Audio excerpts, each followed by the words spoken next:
Assalamualaikum sahabat Fokus Kisah. Semoga kalian dalam keadaan sehat walafiat. Terima kasih sudah klik video ini. Jangan lupa juga komen dari daerah mana kalian berasal. Yuk kita mulai kisah yang menguras perasaan ini. Tak ada yang menyangka di balik tumpukan sampah dan jalanan yang keras, tersimpan keajaiban cinta dari bocah miskin bernama Arifin. Seorang pemulung cilik yang bahkan tak punya siapa-siapa, justru menjadi malaikat pelindung bagi bayi mungil yang dibuang begitu saja. Inilah kisah yang akan menyentuh hatimu, tentang kasih sayang tanpa batas dan cinta sejati yang tak mengenal darah. Mentari pagi belum sepenuhnya menampakkan sinarnya ketika Arifin, bocah pemulung berusia 11 tahun, melangkah menyusuri gang sempit yang dipenuhi aroma sampah dan bau selokan yang menyengat.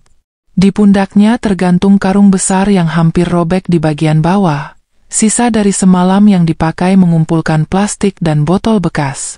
Tubuhnya kecil, kurus, dengan kulit legam terkena terik matahari, tapi matanya menyala oleh semangat hidup yang sulit dijelaskan.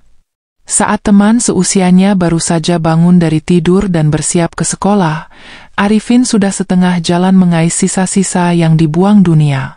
Tiba-tiba langkahnya terhenti. Di antara tumpukan kardus di pinggir jalan, di sebelah warung kosong yang sudah lama tutup, ia mendengar suara lirih. Tangisan kecil serak memelas. Arifin memicingkan mata. Ia mendekat, perlahan. Suara itu makin jelas. Kayak suara bayi, bisiknya.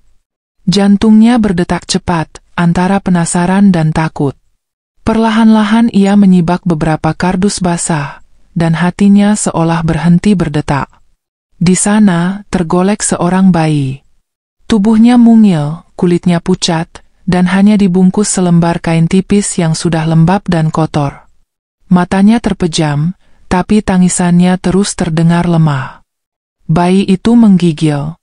Arifin mendekat dan, tanpa berpikir panjang, ia membuka jaket lusuhnya dan mengangkat bayi itu ke dalam pelukannya.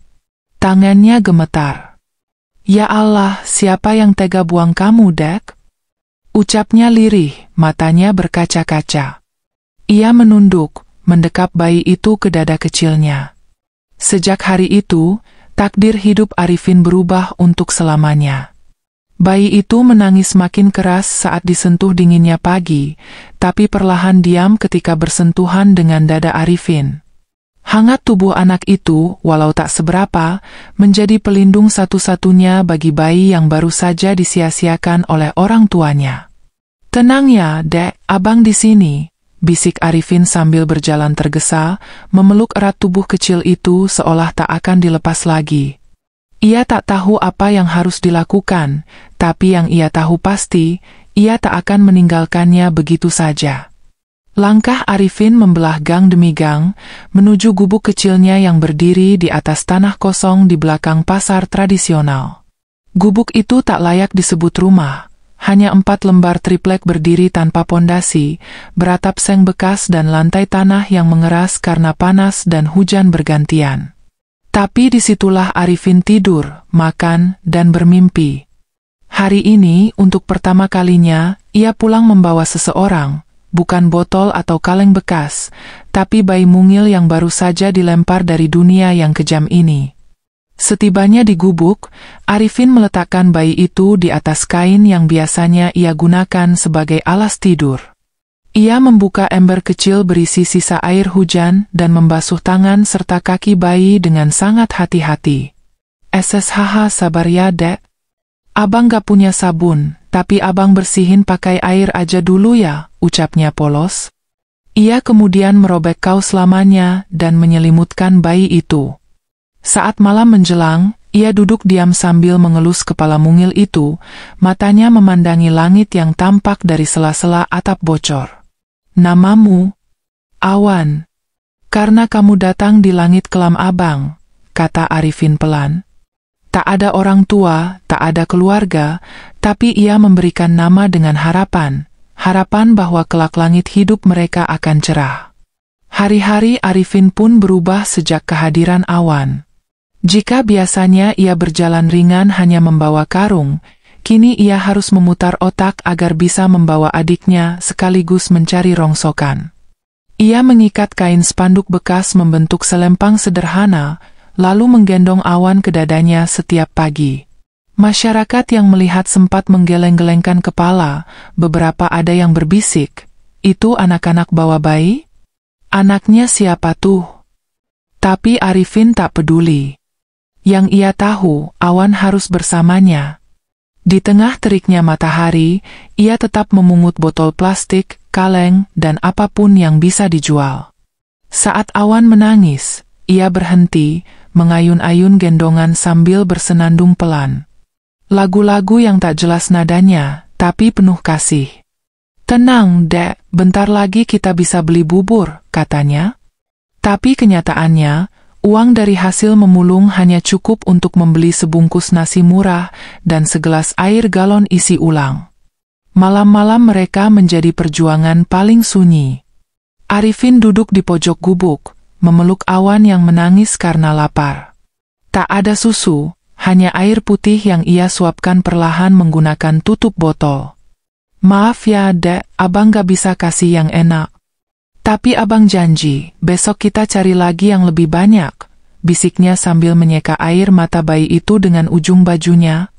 Ia memeluk bayi itu erat, menahan lapar dan dingin malam dengan cinta yang tak bisa diukur siapapun. Suatu pagi, Arifin duduk di pinggir trotoar pasar dengan wajah lesu. Awan di gendongannya tampak lemas, tangisannya lirih, seperti kehabisan tenaga. "Ya Allah, jangan ambil dia, tolong ya Allah," bisik Arifin berulang-ulang, matanya sembab.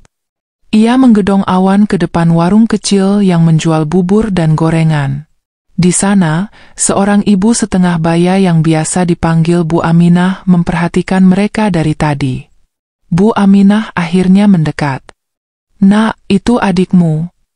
tanyanya sambil melirik bayi yang sudah mulai pucat. Arifin hanya mengangguk cepat, takut jika ia berkata terlalu banyak, Awan akan diambil orang. Tapi Bu Aminah justru tersenyum tipis. Ia masuk ke warungnya, mengambil satu mangkuk kecil bubur dan memberikannya kepada Arifin. "Ini untuk adikmu, ayo suapin pelan-pelan." Mata Arifin langsung berkaca-kaca. "Makasih Bu, makasih banget," katanya lirih, suaranya parau oleh tangis yang ditahan. Sejak hari itu, Bu Aminah menjadi cahaya kecil di kehidupan mereka. Tiap pagi, ia menyediakan bubur kecil untuk Awan, dan selembar roti untuk Arifin. "Tuhan pasti lihat kebaikanmu, Fin," ucap Bu Aminah suatu hari sambil membelai kepala bocah itu. Tapi meskipun ada kebaikan di antara kerasnya dunia, Arifin tahu hari-hari sulit belum berakhir. Dan benar saja. Suatu sore, saat Arifin sedang duduk di pinggir jalan menimang Awan, dua orang berseragam dinas sosial mendekatinya. "Nak, kamu gak boleh rawat bayi ini. Kamu bukan keluarganya," ucap salah satu petugas dengan nada datar. Arifin langsung berdiri, wajahnya panik. "Gak, Pak. Jangan ambil adikku. Dia keluargaku. Aku yang nemuin dia," serunya, suaranya pecah menahan ketakutan. Petugas itu tak menggubris. Dengan lembut tapi pasti, mereka berusaha mengambil Awan dari pelukan Arifin. Bocah itu menjerit, memeluk adiknya sekuat tenaga. "Jangan ambil dia, Aa." Tangisnya memecah udara. Beberapa orang yang lewat menoleh, tapi tak ada yang benar-benar menghentikan kejadian itu. Dalam hitungan detik, Awan sudah berada di tangan petugas, menangis keras, sementara Arifin tersungkur di aspal, memeluk udara yang kehilangan kehangatan adiknya. Malam itu, Arifin duduk di depan gubuknya, diam memandangi langit. Tangannya menggenggam kaos kecil milik Awan yang tertinggal. Ia tak makan, tak minum, hanya menatap kosong. "Maafin abang ya, Dek, abang gagal jagain kamu," bisiknya pelan, suaranya serak karena menangis terlalu lama. Dunia memang tak adil, tapi bagi Arifin, cinta yang ia berikan kepada Awan tak akan pernah hilang. Malam-malam tanpa awan terasa seperti dunia tanpa langit bagi Arifin. Gubuk kecilnya yang dulunya dipenuhi tangis bayi kini sunyi senyap, hanya suara cengkerik yang terdengar seolah ikut berduka. Dalam gelap yang menusuk tulang, ia memeluk kaos lusuh milik Awan, yang masih menyimpan aroma tubuh bayi itu. Setiap kali ia menutup mata, wajah mungil Awan hadir, seolah memanggilnya. "Abang, abang!" Seolah suara itu menggema dari dalam dada Arifin yang sudah remuk. Hari-harinya kembali seperti semula, bangun pagi membawa karung besar, mencari rongsokan. Tapi kini langkahnya lesu. Tak ada lagi semangat seperti dulu. Ia tetap melewati sudut tempat pertama kali menemukan Awan, berharap keajaiban bisa terjadi 2 kali. Mungkin mereka bisa kasihin balik, gumamnya dalam doa. Setiap melihat ibu-ibu menggendong bayi, hatinya seperti digorok. Ia ingin menjerit, ingin menyalahkan dunia. Tapi ia hanya anak kecil. Tak berdaya. Namun, Tuhan seperti tak pernah benar-benar menutup pintu. Pada suatu siang yang panas, ketika Arifin duduk termenung di pinggir lapak barang rongsokan, seorang anak muda memotret dirinya diam-diam. Anak muda itu bernama Rizal, seorang jurnalis lepas yang sedang mencari cerita untuk konten sosialnya. Ia melihat Arifin sebagai sosok yang berbeda. "Kamu sendirian, Dek?" tanyanya pelan. Arifin hanya menunduk. Tapi ketika Rizal duduk di samping dan mulai bertanya, Arifin pun bercerita. Tentang Awan. Tentang bagaimana ia menemukannya. Tentang kehilangan yang begitu dalam. Tak lama kemudian, Rizal mengunggah cerita itu di akun media sosialnya. Sebuah foto, bocah kecil duduk memeluk kaos bayi di depan gubuk reot dengan caption, "Dia bukan kakak kandung. Tapi dia satu-satunya keluarga yang mau menjaga. Sekarang mereka dipisahkan paksa. Siapa yang benar-benar lebih pantas menjadi keluarga?" Dalam waktu singkat, ribuan komentar berdatangan. "Kembalikan bayinya ke Arifin. Hati anak ini lebih besar dari kita semua. Tolong bantu anak ini." Viralnya kisah Arifin dan Awan mengubah banyak hal. Tak hanya komentar dan simpati yang datang, tapi juga donasi dan ajakan kerjasama dari berbagai pihak. Banyak orang tersentuh oleh kisah bocah pemulung yang bersedia mengorbankan segalanya demi seorang bayi yang bahkan bukan darah dagingnya. Televisi lokal meliput kisahnya, aktivis sosial mulai mendatangi gubuk reot tempat Arifin tinggal. Dan akhirnya, rumah singgah bernama Pelita Asa mengulurkan tangan. Seorang relawan datang pagi itu, membawa baju bersih, makanan, dan senyum ramah. "Namamu Arifin, ya?" Arifin mengangguk ragu. "Kami dari rumah singgah. Kami ingin kamu tinggal di tempat yang lebih layak, bisa sekolah, bisa makan enak. Kamu nggak perlu tidur di lantai tanah lagi." Arifin masih diam. "Kami juga akan bantu cari Awan," kata relawan itu lagi. Baru saat itu, mata Arifin bersinar. "Beneran? Beneran mau cari Awan?" tanyanya lirih, penuh harap. Dengan karung dan sisa pakaian, Arifin berpindah ke rumah singgah. Bangunan 2 lantai dengan dinding cerah, tempat tidur bersih, dan makanan 3 kali sehari. Tapi malam pertama, Arifin tidak tidur di kasur. Ia justru duduk di lantai dekat jendela, memandangi langit. "Dek, abang sekarang tinggal di tempat bagus. Tapi semua ini percuma kalau kamu nggak di sini," bisiknya.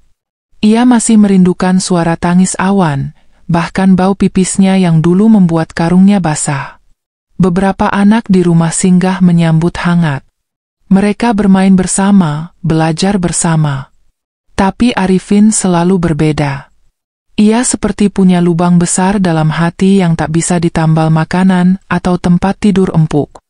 Setiap kali guru relawan bertanya soal cita-cita, ia menjawab, "Aku cuma mau jadi abang yang baik." Tak lebih. Itu sudah cukup baginya. Hari itu datang seperti mukjizat.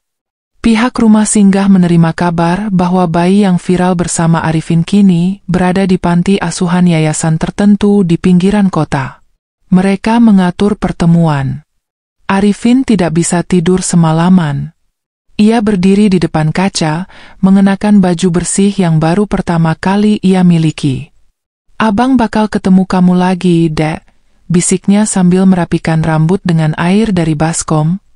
Pagi itu, mobil rumah singgah membawa Arifin menembus jalan-jalan kota. Sepanjang perjalanan, ia memandangi jendela dengan gelisah. Tangannya berkeringat. Ia membayangkan wajah Awan. Apakah dia sehat?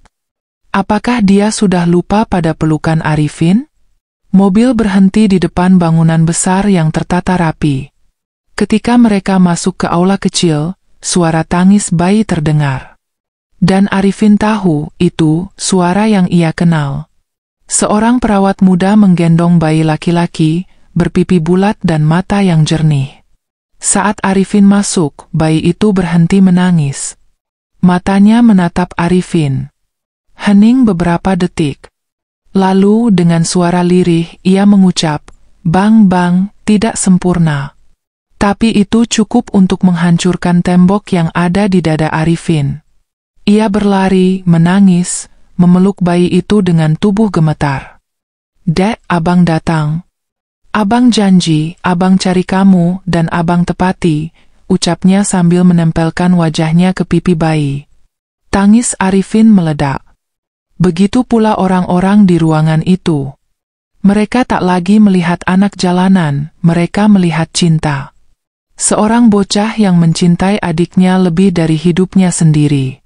Setelah pertemuan penuh haru itu, pihak yayasan mengadakan pertemuan serius. "Kami menyadari ikatan emosional antara Arifin dan Awan sangat kuat," kata salah satu pengurus. Mereka mempertimbangkan untuk memberikan pengasuhan bersama antara rumah singgah dan yayasan panti. Tapi yang mengejutkan, relawan dan netizen menggalang petisi online. "Biarkan Arifin merawat Awan. Dia bukan kakak kandung, tapi lebih dari orang tua sejati."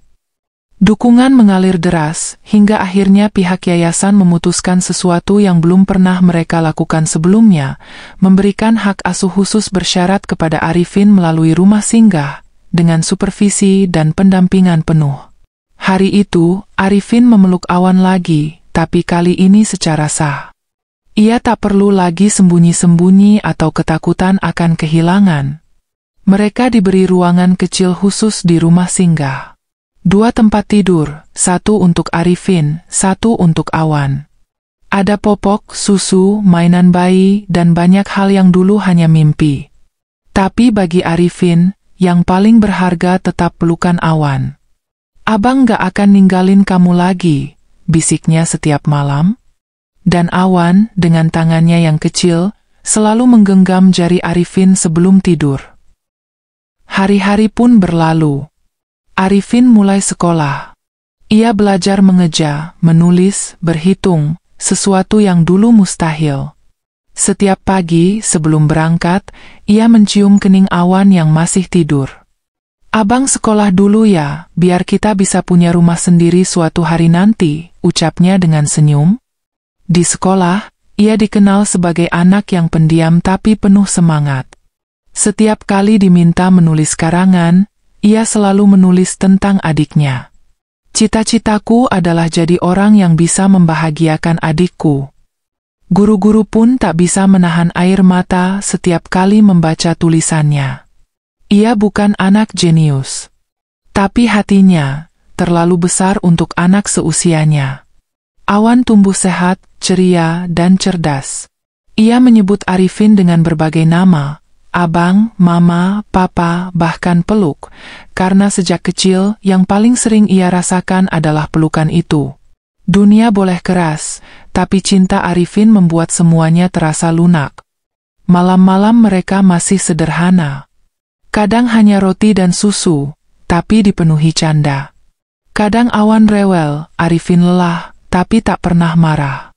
"Kamu hadiah dari Tuhan, Dek," katanya suatu malam ketika Awan tidur di pelukannya. Dan malam itu, di bawah cahaya temaram lampu rumah singgah, dua anak kecil tertidur sambil saling menggenggam, menjadi lambang cinta yang tak bisa dipisahkan oleh siapapun. Hari demi hari berlalu, dan rumah singgah tak lagi sekadar tempat berteduh bagi Arifin. Tempat itu berubah menjadi rumah yang sesungguhnya, rumah yang penuh cinta dan harapan. Tapi tak semua hari dilalui dengan mulus. Ada masa di mana Arifin merasa sangat kewalahan. Saat Awan sakit demam dan menangis semalaman, Arifin terpaksa tidak sekolah. Ia menunggui adiknya dengan mata sembab dan tubuh yang menggigil karena kecapean. Relawan yang melihatnya hanya bisa terdiam, menyaksikan kasih sayang tulus yang tak bisa diajarkan oleh teori manapun. "Kenapa ya, Kak? Kok Awan panas banget?" tanya Arifin lirih pada Mbak Rara, salah satu perawat di rumah singgah. Tangannya tak berhenti mengompres dahi bayi itu dengan kain basah. "Mungkin dia masuk angin. Kita bawa ke puskesmas ya, Arifin," jawab Mbak Rara lembut. Arifin mengangguk, matanya tetap fokus pada wajah Awan yang tampak lemas. Di dalam mobil menuju puskesmas, Arifin menggenggam tangan Awan kuat-kuat. "Jangan sakit ya, Dek. Abang belum bisa ngasih kamu rumah yang besar, belum bisa nyekolahin kamu. Tapi abang cinta kamu," bisiknya dengan suara tercekat. Perjalanan itu seperti menampar kembali perasaan tak berdaya yang pernah ia rasakan dulu, saat Awan diambil paksa darinya. Sesampainya di puskesmas, mereka disambut dengan antrian panjang dan ruangan yang pengap. Tapi Arifin tetap sabar. Ia duduk bersila, menggendong Awan yang mulai tertidur dalam dekapan. Beberapa pasien memperhatikan mereka. Seorang ibu berbisik, "Anaknya manis banget, tapi yang gendong itu kakaknya ya? Masih kecil banget." Arifin tak peduli. Ia hanya ingin Awan sembuh. Beberapa jam kemudian, dokter memastikan bahwa Awan hanya demam ringan. Arifin bersyukur bukan main. Malam itu di rumah singgah, ia tidur sambil terus mengelus kepala Awan. "Kalau kamu sehat, abang kuat. Tapi kalau kamu sakit, dunia abang juga ikut roboh," katanya pelan. Dan malam itu, untuk pertama kalinya, Awan tersenyum dalam tidurnya. Kisah Arifin dan Awan ternyata tak berhenti di layar ponsel atau artikel sosial. Sebuah rumah produksi film dokumenter berniat mengangkat kisah mereka. "Kami ingin menunjukkan bahwa cinta sejati tidak butuh garis keturunan," kata sutradara muda bernama Dira saat datang ke rumah singgah. Arifin menatap bingung. "Film? Tentang abang dan Awan?" Dira mengangguk sambil tersenyum. "Iya. Kamu itu inspirasi banyak orang, Vin." Arifin masih belum percaya bahwa hidupnya, yang dulu hanya tentang rongsokan dan kelaparan, kini jadi perhatian banyak orang. Tapi bukan perhatian itu yang ia cari. Ia hanya ingin Awan bahagia. Namun Dira meyakinkannya bahwa dengan kisah ini, mereka bisa membantu lebih banyak anak jalanan lain. "Kalau cerita kamu menyentuh hati orang lain, bisa jadi banyak Awan lain yang diselamatkan kakaknya," ucap Dira dengan mata berbinar. Proses syuting pun dimulai. Beberapa hari, Arifin dan Awan terekam dalam momen-momen sederhana. Saat Arifin menyuapi Awan bubur, saat ia mengganti popok sambil bernyanyi kecil, hingga saat-saat malam di mana mereka tidur dalam satu selimut usang. Semua terasa begitu alami. Tak ada skenario. Karena cinta memang tak perlu ditulis, ia hanya perlu dirasakan. Saat film dokumenter itu rilis di sebuah platform besar, jagat maya kembali heboh. Tangisan pecah di berbagai tempat. Banyak yang tak sanggup menonton tanpa tisu. Komentar membanjiri.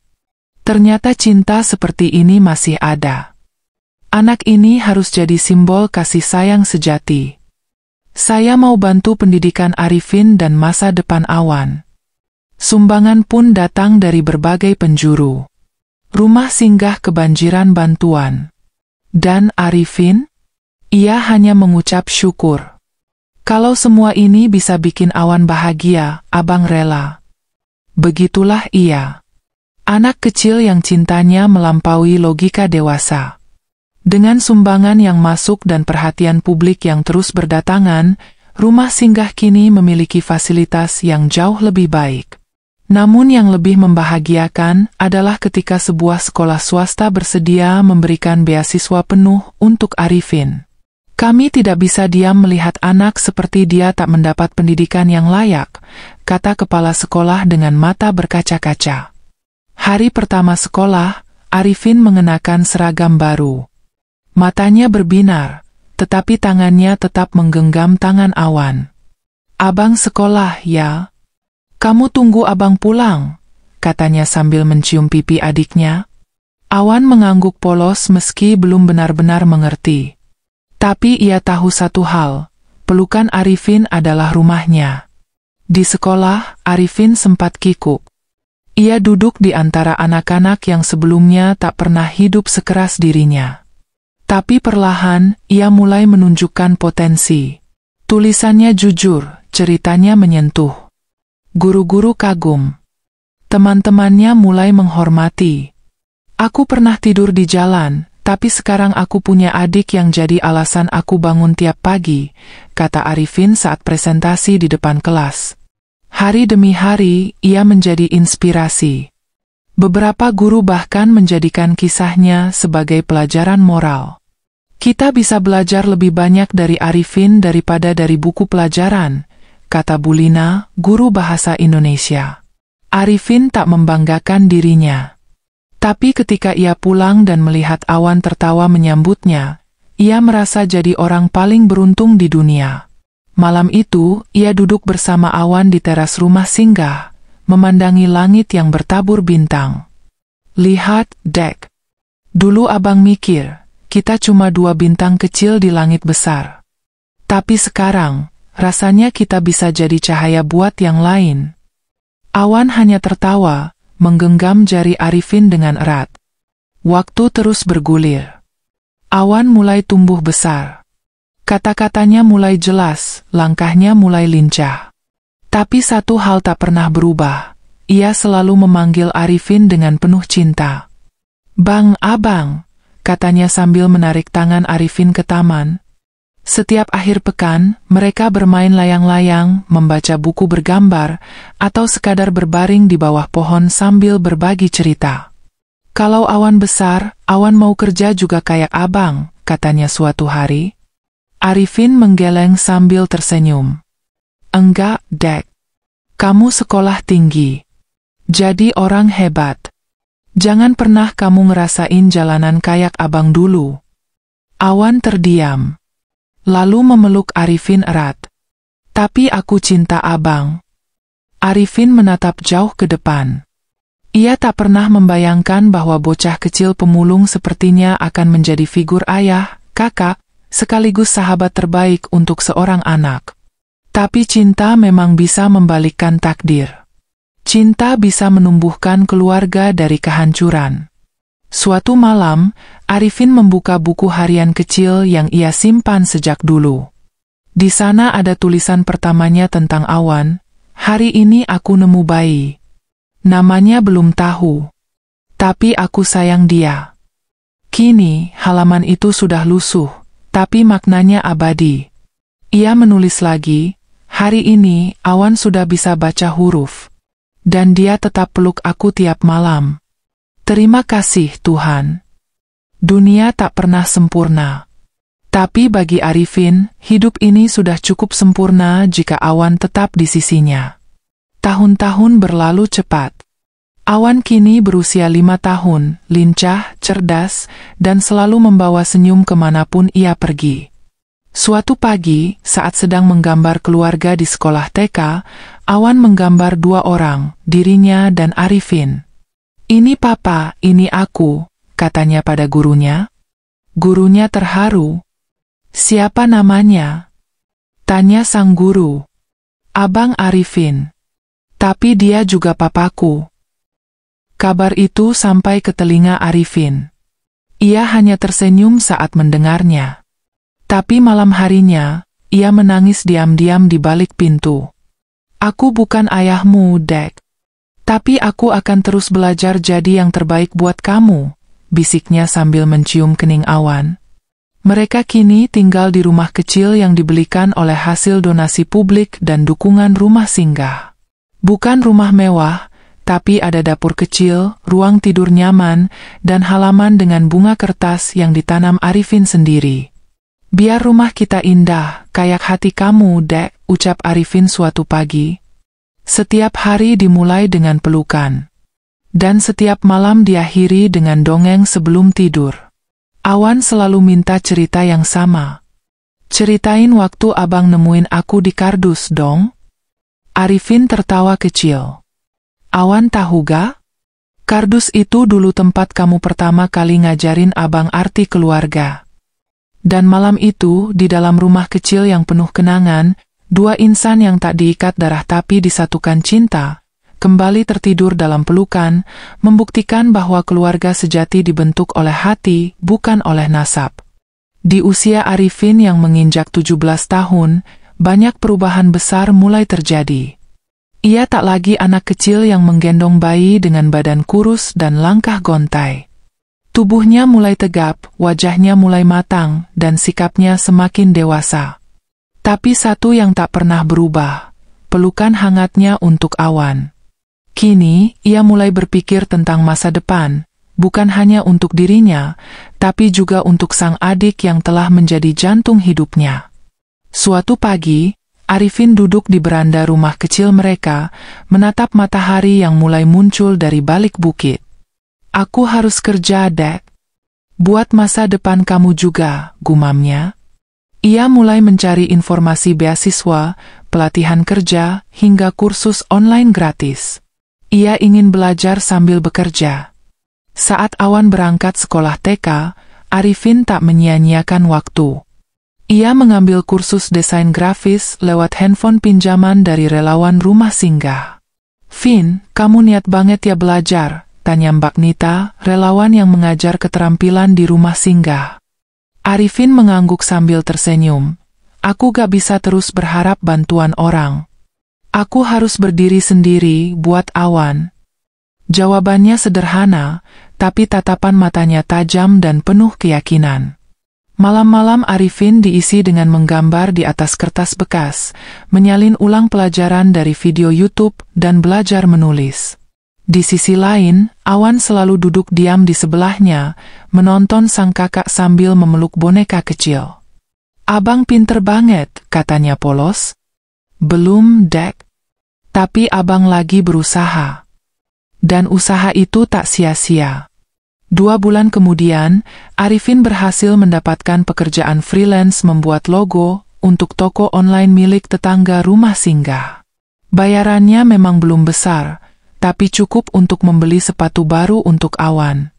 Abang gak mau Awan malu di sekolah karena sepatu bolong, katanya sambil tersenyum. Awan memeluknya. Tapi aku gak pernah malu punya abang. Kehidupan mulai berjalan lebih baik. Arifin perlahan mampu menabung sedikit demi sedikit. Uang itu disimpan dalam kotak kecil di bawah tempat tidur, di mana tiap lembar uang diberi catatan kecil, untuk masa depan Awan. Sementara itu, Awan mulai menunjukkan kecerdasannya di sekolah. Ia senang berhitung, cepat membaca, dan selalu menjadi pusat perhatian karena kepribadiannya yang hangat. Suatu hari, sekolah Awan mengadakan acara Hari Orang Tua. Guru-guru meminta wali murid datang untuk melihat perkembangan anak-anak mereka. Awan tanpa ragu mencantumkan nama Arifin. Saat Arifin datang mengenakan kemeja sederhana dan sandal butut, beberapa orang tua sempat menoleh dengan tatapan aneh. Tapi begitu Arifin duduk di kursi belakang, Awan langsung berlari memeluknya. Abang datang. Saat guru memanggil satu persatu anak untuk menunjukkan hasil belajar mereka, Awan menggandeng tangan Arifin dan mempersembahkan puisi yang ia buat sendiri. Terima kasih abangku tercinta. Yang selalu ada, walau bukan papa. Pelukmu hangat, senyummu cahaya. Kau bukan darahku, tapi kaulah keluarga. Seluruh ruangan terdiam. Beberapa guru menangis diam-diam. Bahkan kepala sekolah datang menghampiri Arifin dan menggenggam tangannya. "Kamu anak luar biasa, Vin. Terus jaga adikmu. Dunia butuh hati seperti kamu." Arifin hanya mengangguk. Dalam hatinya, ia tahu bahwa hidup yang dulunya kelam kini mulai berpendar terang. Bukan karena uang atau popularitas, tapi karena cinta yang terus ia pupuk hari demi hari. Malam harinya, Awan duduk di pangkuan Arifin dan berkata, "Abang jangan pernah pergi ya." Arifin tersenyum sambil mencium keningnya. "Selama abang hidup, abang akan selalu ada." Waktu terus berjalan. Arifin yang dulu bocah pemulung, kini menjadi pemuda mandiri dengan keahlian yang diasah dari kesabaran dan cinta. Ia mulai mendapat lebih banyak proyek desain dari UMKM, bahkan beberapa dari luar kota. Rumah singgah tetap menjadi bagian dari hidup mereka, tapi kini ia mulai berpikir untuk menyewa rumah kecil sendiri, agar Awan bisa tumbuh dengan ruang yang lebih nyaman. Suatu hari, seorang relawan yang juga bekerja di lembaga sosial pendidikan datang menawari beasiswa penuh untuk Arifin agar bisa kuliah sambil tetap bekerja. "Kami lihat kamu punya bakat dan dedikasi. Ini hadiah untuk ketulusanmu," ucap pria paruh baya itu. Arifin terkejut, lalu menunduk sambil menahan air mata. "Saya cuma anak jalanan, Pak. Apa saya pantas?" tanyanya lirih. "Justru karena kamu pernah jatuh, kamu layak terbang," jawab pria itu mantap. Malam itu, Arifin termenung di dekat tempat tidur Awan yang sudah lelap. Ia menatap wajah adiknya, mengelus rambutnya pelan. "Dulu abang mikir, kita cuma bisa hidup dari hari ke hari. Tapi sekarang, abang mau bawa kamu ke masa depan yang lebih baik, Dek." Keesokan harinya, dengan penuh keyakinan, Arifin mendaftar kuliah daring sambil tetap bekerja. Jadwalnya padat, pagi mengantar Awan sekolah, siang bekerja dari rumah, malam kuliah online. Tapi ia tak pernah mengeluh. Karena baginya, setiap tetes keringat adalah bentuk cinta. Dan cinta yang tulus, tak pernah sia-sia. Hari-hari itu dipenuhi peluh dan perjuangan. Tapi senyum Awan adalah penghapus semua lelah. "Bang, lihat deh, aku bisa nulis surat buat abang," kata Awan sambil menyerahkan selembar kertas coretan. Arifin membacanya pelan. "Abang adalah pelangi di hujan aku. Kalau abang gak ada, aku takut. Aku sayang abang selamanya." Tangis Arifin pecah. Ia memeluk adiknya erat. "Kamu tahu gak, Dek? Abang juga gak bisa hidup tanpa kamu." Tahun demi tahun berlalu. Awan kini duduk di kelas 3 SD. Ia dikenal sebagai anak yang sopan dan pintar. Arifin, di sisi lain, mulai dikenal sebagai desainer muda berbakat dari latar belakang jalanan. Beberapa media mulai menulis kisahnya. Tapi ketenaran bukan yang ia cari. "Kalau ada anak lain yang baca cerita abang dan jadi semangat buat hidup, itu udah cukup," katanya saat diwawancarai. Suatu hari, Awan pulang sekolah membawa brosur lomba menulis cerita tentang keluarga. Ia ingin ikut dan menulis tentang Arifin. Di acara penganugerahan, Awan membaca tulisannya di depan ratusan orang. "Aku tidak lahir dari perut yang sama dengan abangku, tapi aku lahir dari cinta dan pelukannya. Ia bukan ayahku, bukan ibuku, tapi dialah hidupku." Seluruh hadirin berdiri dan memberi tepuk tangan panjang. Arifin hanya menunduk, menahan air mata yang tumpah. Tak ada penghargaan yang lebih indah daripada pengakuan tulus dari seorang anak yang telah ia selamatkan dengan segenap hatinya. Kini, 15 tahun telah berlalu sejak hari itu, hari saat kardus di pinggir jalan membawa keajaiban ke dalam hidup seorang bocah pemulung. Awan tumbuh menjadi pemuda gagah, berprestasi, dan baru saja lulus kuliah kedokteran dengan beasiswa penuh. Sementara Arifin, kini dikenal sebagai pendiri yayasan untuk anak-anak jalanan, mengubah luka masa lalu menjadi cahaya untuk masa depan banyak anak. Di sebuah acara reuni rumah singgah, Awan naik ke atas panggung dan mengambil mikrofon. Suaranya bergetar saat berkata, "Saya tidak akan berada di sini kalau bukan karena satu orang. Seseorang yang memungut saya dari pinggir jalan, bukan karena kasihan, tapi karena cinta. Hari ini, ijazah ini saya persembahkan untuk abang saya, orang tua sekaligus sahabat terbaik dalam hidup saya." Arifin, yang duduk di bangku penonton, tak kuasa menahan air mata. Ia berdiri, dan Awan turun dari panggung untuk memeluknya. "Aku gak akan pernah bisa balas semuanya, Bang. Tapi hari ini, aku jadi dokter karena Abang." Peluk itu, yang dulu sekecil pelukan bayi dalam kardus, kini menjadi pelukan dua pria dewasa, yang disatukan bukan oleh garis keturunan, tapi oleh pilihan untuk saling mencintai, melindungi, dan tumbuh bersama. Dan malam itu, di rumah mereka yang kini berdiri megah namun tetap hangat, Arifin duduk di balkon, menatap bintang. Tuhan, ternyata cinta bisa menyelamatkan lebih dari satu jiwa. Bukan cuma Awan, tapi juga aku. Karena dalam dunia yang seringkali kejam dan tak adil, cinta seorang bocah pemulung pada bayi yang tak berdosa adalah mukjizat paling nyata yang bisa terjadi di bumi ini.